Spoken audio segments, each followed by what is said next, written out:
Hola, mi nombre es Demián Rodante, soy médico psiquiatra, jefe de trabajos prácticos de la tercera cátedra de farmacología de la Universidad de Buenos Aires. Hoy vamos a estar hablando de fármacos antiepilépticos o también llamados anticonvulsivantes, parte del trabajo práctico número 2 de la cursada de farmacología 2.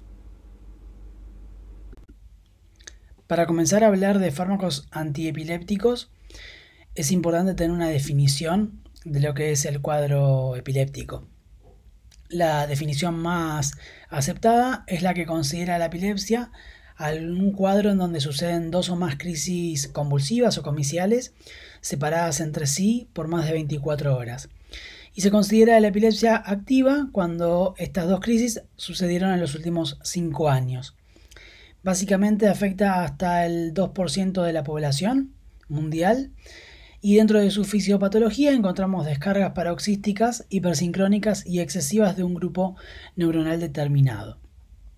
Solo el 30% de las epilepsias son secundarias a causas identificables, como pueden ser enfermedades metabólicas o tumores del sistema nervioso central, y el tratamiento con antiepilépticos es sintomático.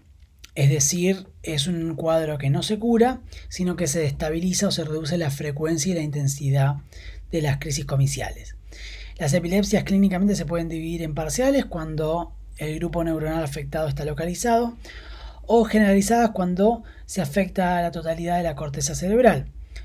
En muchas ocasiones lo que sucede es que epilepsias que comienzan siendo parciales o focalizadas se terminan secundariamente generalizando. Los fármacos antiepilépticos los podemos dividir en dos grandes grupos de acuerdo al mecanismo de acción. Por un lado tenemos los que actúan sobre los canales iónicos y por otro los que actúan sobre la neurotransmisión inhibitoria o excitatoria. Dentro de los primeros encontramos drogas que prolongan el periodo de inactivación de canales de sodio voltaje dependientes.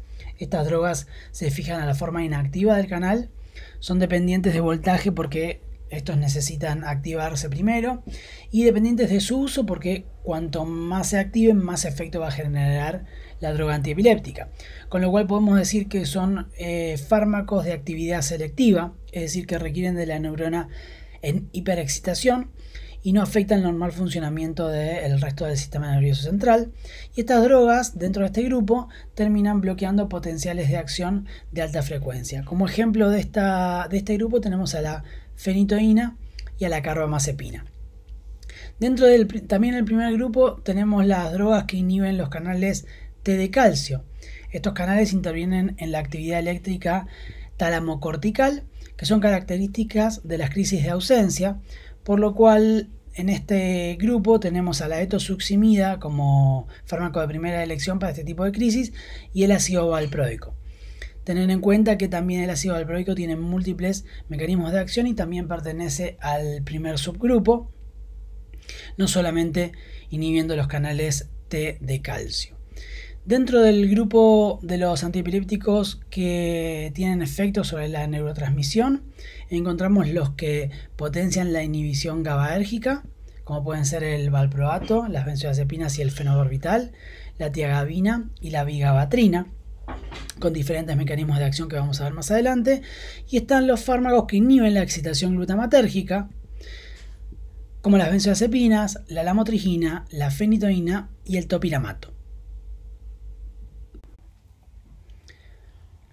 Dentro de otra clasificación útil de anticonvulsivantes encontramos a los anticonvulsivantes clásicos, divididos en primera y segunda generación. Básicamente el diseño de las drogas de segunda generación, el objetivo del diseño fue mejorar la tolerabilidad y su farmacocinética. Y por otro lado tenemos los nuevos antiepilépticos, los cuales son utilizados para epilepsias resistentes o como coadyuvantes de tratamientos de antiepilépticos clásicos.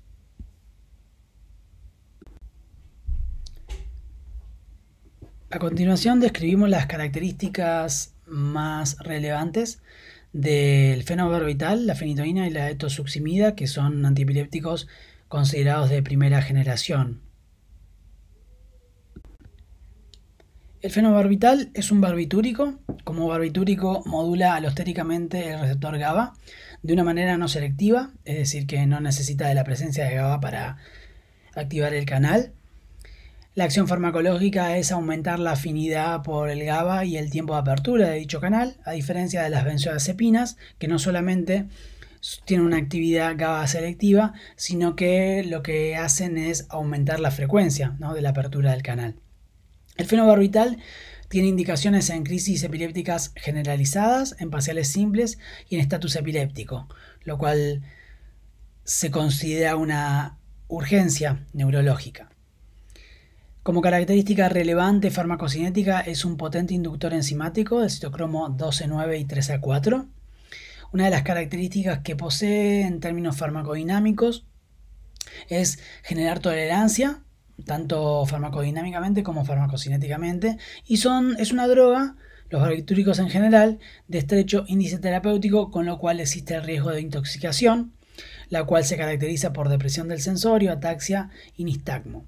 Una de las particularidades del fenobarbital es que está contraindicado en embarazo y lactancia por haber registros de coagulopatía por déficit de vitamina K, labio leporino, hendidura palatina e hipoplasia digital.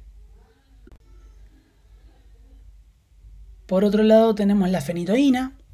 La fenitoína se une a los canales de sodio voltaje dependientes, como habíamos descrito anteriormente. Es más efectivo para evitar la propagación del efecto antiepiléptico. Es poco eficaz frente a crisis de ausencia, mioclonías o convulsiones febriles, y farmacocinéticamente su vía de eliminación hepática es saturable y es un impotente inductor enzimático, con lo cual va a reducir el efecto de otras drogas antiepilépticas, por ejemplo, de anticonceptivos y de anticoagulantes. Dentro de las reacciones adversas medicamentosas más frecuentes encontramos el nistagmo, básicamente son neurológicas, ¿no?, ataxia, diplopía, incluso coma y convulsiones. Y estas reacciones adversas van a ser dosis dependientes, por lo que a dosis altas, digamos, se dificulta bastante el ajuste de la posología. Dentro de los efectos adversos frecuentes o característicos, tenemos en el 20% de las personas que toman fenitoína el desarrollo de hiperplasia gingival. Además inhibe la secreción de hormona antidiurética y la liberación de insulina. Produce osteomalacia por disminución de absorción del calcio y alteración de la acción de la vitamina D. Aumenta el metabolismo de la vitamina K. Puede producir hepatitis por hipersensibilidad y afectaciones cardíacas. Como relevante, la fenitoína se encuentra en categoría D por la FDA para el uso de esta droga en embarazo y lactancia. Y la última droga de este grupo es la etosuximida. Como dijimos, es el fármaco de primera elección para el tratamiento de las crisis de ausencia. Aparentemente actuaría sobre los ritmos de 3 ciclos por segundo, es decir, de baja frecuencia, talamocorticales. No es eficaz en crisis de alta frecuencia, lo que explicaría su falta de efectividad en crisis convulsivas tónico-clónicas o crisis comiciales parciales. Como reacciones adversas medicamentosas tenemos síntomas tempranos, sobre todo gastrointestinales, sedación, dolor de cabeza y elevación del estado de ánimo. Y como reacciones adversas poco frecuentes pero graves, las disquinesias y algunas alteraciones psiquiátricas, como pueden ser agitación psicomotriz, nerviosismo y otras alteraciones conductuales. Después tenemos los antiepilépticos clásicos de segunda generación, que fueron desarrollados con mejor tolerabilidad y mejor perfil farmacocinético. Encontramos el ácido valproico, la carbamazepina y las benzodiazepinas, que fueron desarrollados en otra sección del trabajo práctico.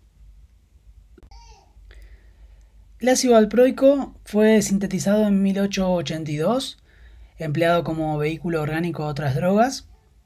En el siglo XX, en 1963, se descubrieron sus propiedades anticonvulsivantes y en 1995 recién la FDA lo aprueba para el tratamiento de una fase del trastorno bipolar, como son los episodios maníacos. Actualmente está disponible en 4 tipos de preparaciones, como ácido valproico, como valproato de sodio, valproato de magnesio y divalproato de sodio. Sus desarrollos tienen relación con la mejor tolerabilidad de la droga. El mecanismo de acción no se conoce con precisión, ni para el cuadro epiléptico ni para el trastorno bipolar, pero lo que se sabe es que aumenta la síntesis de GABA, estimulando la glutamato descarboxilasa, e inhibe el metabolismo del neurotransmisor inhibitorio, actuando sobre la GABA transaminasa y la succínico deshidrogenasa, por lo cual aumentan los niveles de GABA en el sistema nervioso central. También tiene otros mecanismos de acción accesorios como inactivar canales de sodio voltaje dependientes y reducir las corrientes de calcio de tipo T, por eso es segunda línea del tratamiento de las crisis de ausencia. Y también tiene impacto funcional sobre la neurotransmisión dopaminérgica y serotonérgica, pero es menos relevante para el efecto antiepiléptico. La vía de administración del ácido valproico es oral. Tiene una preparación de formulación de liberación prolongada o controlada para reducir el impacto de los efectos adversos tempranos. El valproato sódico se transforma en ácido valproico en el estómago y se absorbe. Como principal característica farmacocinética es su potente inhibidor enzimático del citocromo 12,9 y 12,19, con lo cual aumenta el nivel plasmático de muchas otras drogas, por ejemplo otros anticomiciales o antiepilépticos como la lamotrigina, que es un antiepiléptico de nueva generación. Su excreción es renal y una característica también relevante es que es preciso medir el dosaje de ácido valproico en sangre, es decir, la valproemia. La forma en la cual se extrae la muestra es similar al dosaje de litio.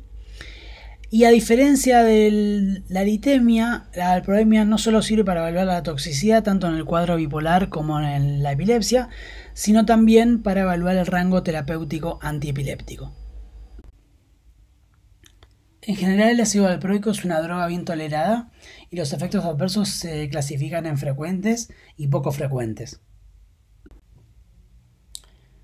El más frecuente, con el 16% de incidencia, es el efecto gastrointestinal que tiene el ácido valproico. Son sobre todo frecuentes al comienzo del tratamiento y son dosis dependientes. Dentro de estos tenemos náuseas, vómitos, malestar abdominal, dispepsia y diarrea. Esto se puede reducir, atenuar o solucionar disminuyendo la dosis, administrando en la mayoría por la noche, los preparados de liberación prolongada o administrar el ácido valproico con las comidas. Al comienzo del tratamiento, lo más frecuente a nivel neurológico es la sedación y el aplanamiento cognitivo. Durante el transcurso del tratamiento, el 10% de las personas desarrollan un temblor que es rítmico, rápido y simétrico, por supuesto bilateral, y se puede corregir disminuyendo la dosis o agregando propranolol como beta bloqueante. Están descritas las encefalopatías con atrofia cortical reversible. Básicamente es un síndrome demencial reversible una vez que se suspende el fármaco. Y el ácido valproico aumenta el amonio en sangre. En la mayoría de los casos esto es asintomático, pero en unos pocos puede desarrollar lo que conocemos como encefalopatía hiperamoniémica. A estos fines, a estos efectos, es importante controlar el dosaje de ácido valproico o valproemia. Dentro de los metabólicos, el 7% de las personas que toman esta medicación aumentan de peso, significativamente de peso. Básicamente se cree que es por un incremento de la liberación de leptina y una disminución de la resistencia periférica a la insulina. Como efecto metabólico también aumentan las enzimas hepáticas y los triglicéridos y existe la posibilidad de desarrollar síndrome de ovario poliquístico en las mujeres.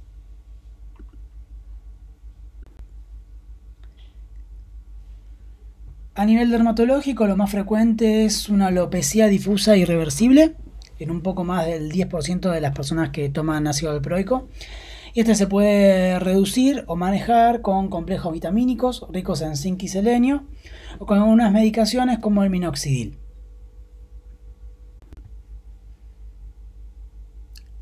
El 11% de los pacientes desarrollan un aumento de las transaminasas, el cual es benigno. Sin embargo, si bien en baja frecuencia, el valproato puede ocasionar hepatotoxicidad fatal, Esta es frecuente sobre todo en menores de 2 años y durante los primeros 6 meses de tratamiento, y es el desarrollo de esta hepatotoxicidad es dosis independiente. También está descrita la posibilidad de desarrollar una pancreatitis hemorrágica. Los efectos hematológicos adversos son poco frecuentes. Podemos dividirlos en dosis dependiente e independiente. La dosis dependiente encontramos la trombocitopenia transitoria, que es la más frecuente dentro de estos. Y dentro de los efectos hematológicos independientes de dosis encontramos, al igual que la clozapina, la granulocitosis. Sin embargo, es de mucha menor incidencia que este antipsicótico. Es importante aclarar que el ácido valproico es sumamente teratogénico, genera defectos en el cierre del tubo neural, dosis dependiente, en el embarazo, y también puede producir hemorragias uterinas y hepatotoxicidad neonatal, con lo cual, llegado al caso que una mujer embarazada deba recibir ácido valproico porque su cuadro clínico tanto epiléptico como bipolar no puede ser manejado de otra manera, se recomienda que la dosis sea menor a 1 gramo día. Por otro lado, el ácido valproico, al contrario del embarazo, es compatible con la lactancia.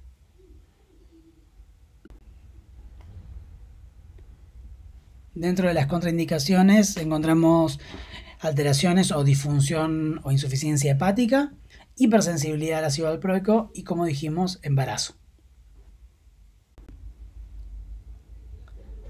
El último fármaco antiepiléptico clásico y de segunda generación que vamos a desarrollar es la carbamazepina, ya que las benzodiazepinas fueron desarrollados en un teórico aparte.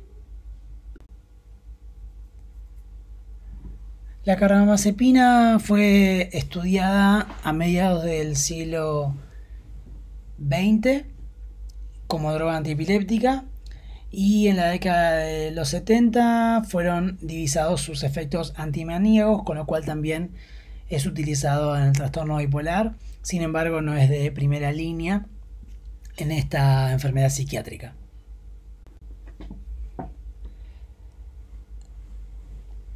El uso de la carbamazepina es complejo debido al perfil de interacciones y de efectos adversos. Sin embargo, algunas personas que no responden a las primeras líneas de tratamiento o no las toleran podrían verse beneficiados por el uso de carbamazepina. Por ejemplo, la carbamazepina es poco propensa a aumentar de peso y a generar alteraciones metabólicas, como era el caso del ácido valproico.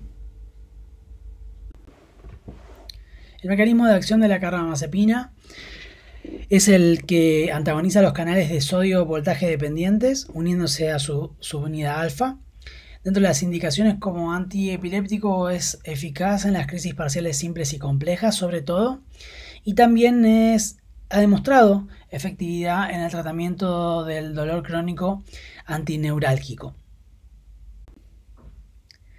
Dentro de las indicaciones formales aprobadas por la FDA encontramos las crisis epilépticas parciales, las tónico-clónicas generalizadas, los patrones de crisis comiciales mixtas, la manía aguda y manía mixta, fases propias del trastorno bipolar, y el dolor asociado a la neuralgia del trigémino. Otras indicaciones off-label, fuera de prospecto, encontramos a la neuralgia glosofaringia, el tratamiento de mantenimiento del trastorno bipolar y como segunda o tercera línea de la depresión bipolar, e incluso como coadyuvante en algunos tipos de trastornos psicóticos. También la vía de administración es oral. Tiene un efecto importante anticolinérgico, con lo cual retrasa el vaciamiento gástrico y su absorción es lenta y errática. Como característica esencial es un potentísimo inductor enzimático, con lo cual disminuye el nivel plasmático de muchos otros fármacos. Y también existen dosajes plasmáticos de carbamazepina, al igual que el litio y el ácido valproico. Sin embargo, estos son mayormente utilizados por neurólogos en epilepsia como rango, buscando el rango terapéutico y no para evaluar toxicidad. Como ventajas de la carbamazepina encontramos que no genera alteraciones cognitivas que genera el litio y en segunda instancia el ácido valproico, y tampoco provoca el aumento de peso ni la alopecia que generan estas dos drogas, y tiene una incidencia muchísimo menor de temblor.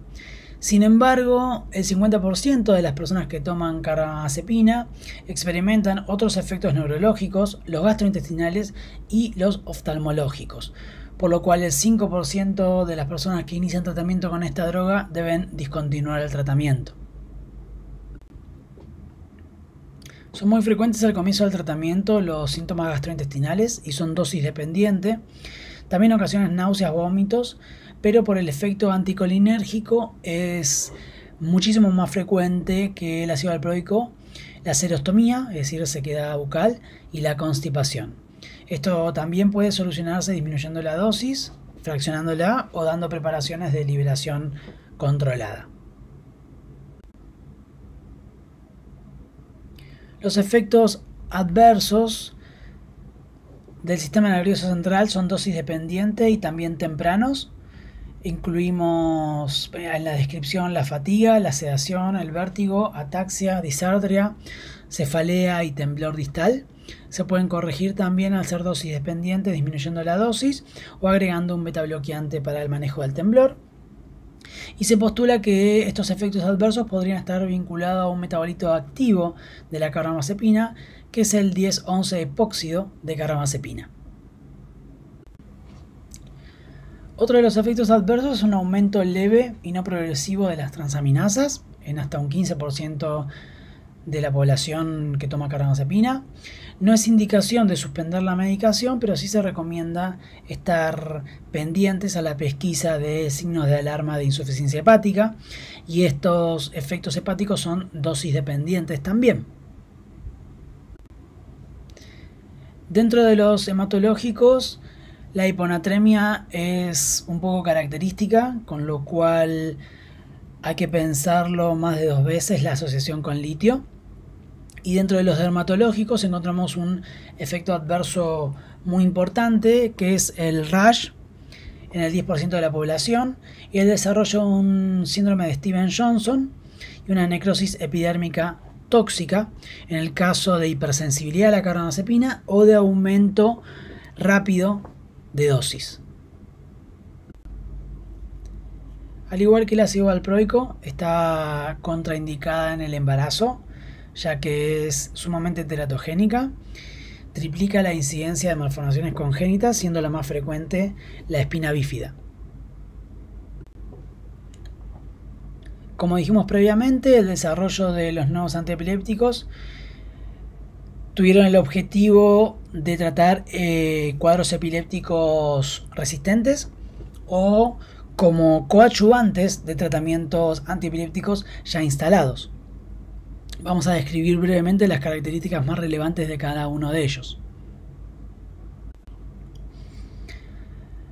La lamotrigina es un fármaco antiepiléptico de nueva generación que, como la gran mayoría de los fármacos anticonvulsivantes, fue utilizado primero en cuadros epilépticos y en segunda instancia, al ver que mejoraban el estado de ánimo de estas personas, se trasladó a los episodios afectivos psiquiátricos, con lo cual muchos de los fármacos antiepilépticos se utilizan como antirrecurrenciales o como estabilizadores del ánimo de un trastorno bipolar. Este es el caso, por ejemplo, de la lamotrigina. Hola, mi nombre es Demián Rodante. El mecanismo de acción como estabilizador del ánimo se desconoce. Sin embargo, sabemos que inhibe los canales de sodio voltaje dependiente y múltiples corrientes de calcio, como las corrientes N y L, e inhiben la liberación de glutamato también. A su vez, tiene efectos sobre el bloqueo de los receptores de serotonina 5-HT3, con lo cual justifica el efecto antidepresivo en el trastorno bipolar. Debido al espectro importante de eficacia sobre crisis convulsivas, se postularon múltiples mecanismos de acción de la lamotrigina como los que describimos anteriormente.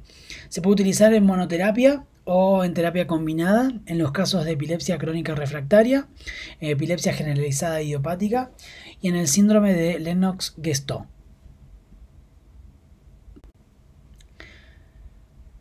Tiene una descripción farmacocinética estándar. Lo más interesante y distintivo del resto de los antiepilépticos descritos es que no se dosan los niveles plasmáticos de la motrigina y tiene una interacción farmacocinética relevante, que vamos a ver más adelante, con el ácido valproico. Dentro de las reacciones adversas a nivel central encontramos sedación y somnolencia, cefaleas, temblor, aplanamiento cognitivo, ataxia y temblores en una frecuencia mucho menor a la de las anteriores drogas. Son frecuentes las reacciones dermatológicas benignas en forma de exantemas. Se producen hasta un 7% de las personas que toman la motrigina, incluso con una titulación adecuada, y hasta el 10% de las personas cuya titulación es rápida. Frente a signos de alarma, además del exantema, es decir, la localización en tronco, en áreas axiales, asociación con mucosas o compromiso de mucosas, asociación con fiebre o adenopatías, es criterio para suspender el fármaco, debido a que la titulación rápida con la motrigina se asocia a la aparición de reacciones adversas cutáneas graves, como el síndrome de Stevens-Johnson, con una incidencia de 0,8% en adultos y hasta 2% en niños, y de la necrosis epidérmica tóxica. Es importante aclarar que existe una reacción cruzada para este efecto adverso en términos farmacodinámicos con la carbamazepina. Y es de mayor frecuencia el desarrollo de esta condición dermatológica en las primeras 8 semanas de tratamiento. Por otro lado, es teratogénico, sobre todo en el primer trimestre, con lo cual está contraindicando en el embarazo. Y en caso de que la mujer quede embarazada tomando la motrigina, es una indicación de suplemento con ácido fólico o folatos.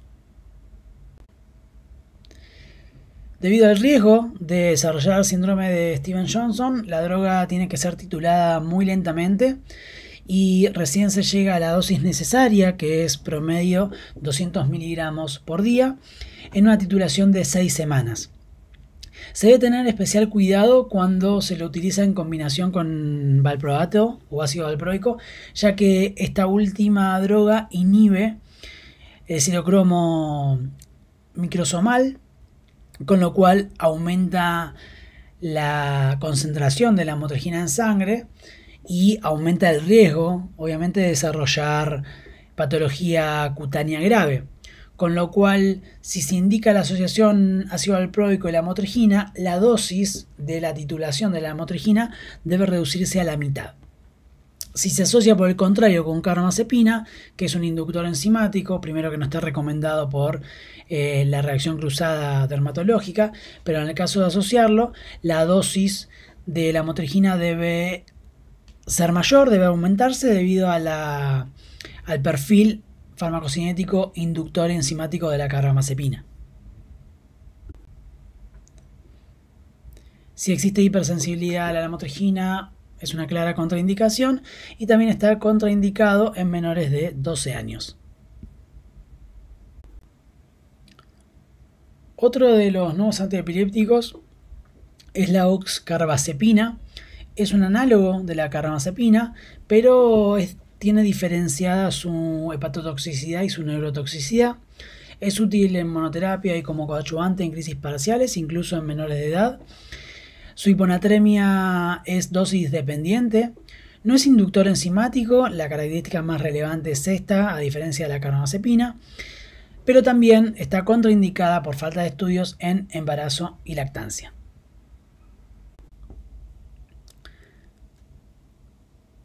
La tiagabina también es un nuevo antiepiléptico, bloquea la recaptación de GABA, inhibiendo su transportador en la hendidura sináptica. Se utiliza como coadyuvante o en terapia combinada en crisis epilépticas parciales refractarias. Hay poca evidencia en embarazo y lactancia de su seguridad, con lo cual no se recomienda su uso. En general es bien tolerada y los efectos adversos más frecuentes son mareos, somnolencia y temblor. Por el lado de la pregabalina, la pregabalina ejerce. La vigabatrina es un análogo estructural del GABA, inhibe la GABA transaminasa.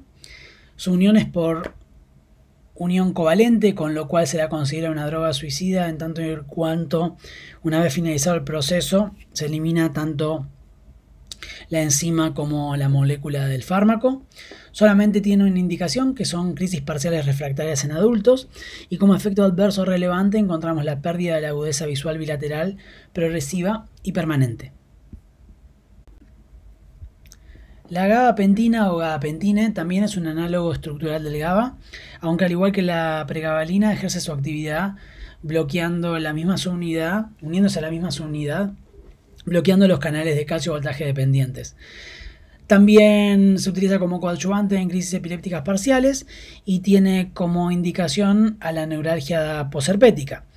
A dosis de por encima de 1800 miligramos por día se reduce su biodisponibilidad hasta un 70%, con lo cual deja de ser esta cinética lineal, y también posee poca evidencia de su implementación y seguridad en condiciones especiales como el embarazo y la lactancia.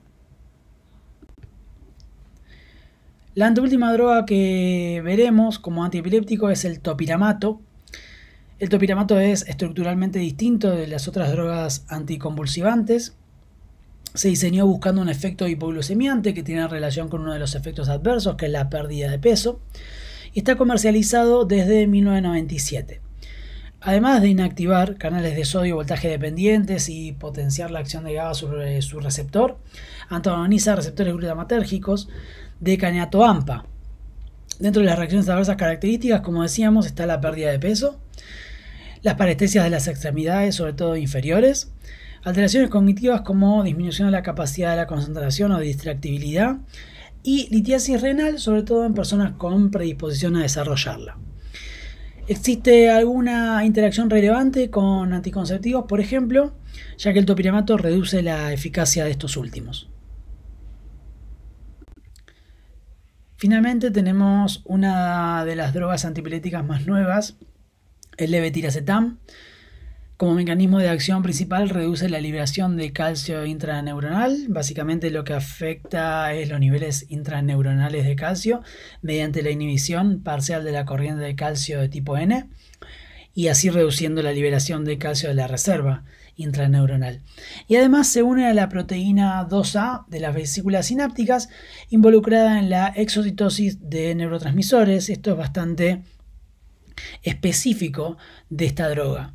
Una ventaja del levetiracetam es que puede introducirse con mucha rapidez, en pocos días. En un total de 2 semanas de tratamiento ya puede llegarse a dosis máxima, que son 3000 miligramos de levetiracetam día. Y la indicación principal es crisis de inicio parcial con o sin generalización secundaria en adultos, adolescentes, niños y hasta en lactantes desde 1 mes de edad con diagnóstico de epilepsia. Es de rápida absorción tanto en la presentación de liberación inmediata como de liberación prolongada o controlada, y tiene una biodisponibilidad del 100%. Menos del 10% de la droga se une a proteína y el metabolismo hepático es insignificante. El metabolismo es principalmente por hidrólisis enzimática del grupo acetamida, lo que conlleva probablemente a tener pocas interacciones con otros fármacos.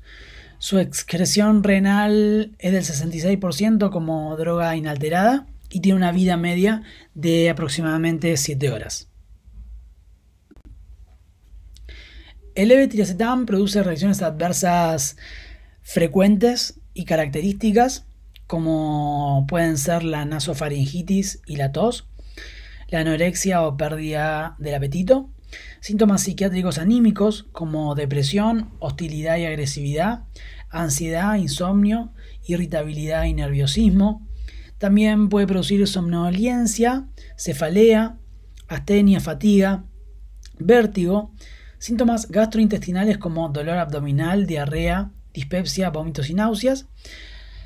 Y puede producir un rash benigno, incluso en un porcentaje muy pequeño, puede llegar a producir síndrome de Stevens-Johnson, al igual que la carbamazepina y la lamotrigina. Sin embargo, la incidencia y prevalencia es mucho menor que estas últimas dos drogas mencionadas. La hipersensibilidad a la droga es la contraindicación y en el embarazo es categoría C por la FDA, es decir, que se implementaría solo si el potencial beneficio justifica el potencial riesgo para el feto. A modo de resumen, utilizamos este slide para clasificar las crisis epilépticas en parciales y generalizadas y el uso de cada una de las drogas anticonvulsivantes o antiepilépticas de acuerdo a la indicación clínica.